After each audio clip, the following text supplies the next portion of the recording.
మొన్నటి రోజున ఇరాన్ మన ఇజ్రాయెల్ మీద దాడి చేయడంలో సక్సెస్ఫుల్గా చేయగలిగింది. సుమారు 300 మిసైల్స్ని డ్రోన్ల ద్వారా కానీ లేకుంటే రకరకాల మాధ్యమాల ద్వారా వాళ్ళని గురిపెట్టి ఇజ్రాయెల్ మీద వాళ్ళ కాల్పులు జరపడం జరిగింది.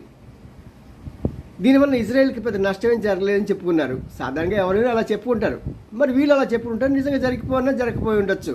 కారణం ఏంటంటే ఆ పక్కన అమెరికా అండ ఉంది, బ్రిటన్ వాళ్ళ అండ ఉంది, పక్కన ఇంకొక అరబ్ కంట్రీ కూడా సహాయం చేసింది.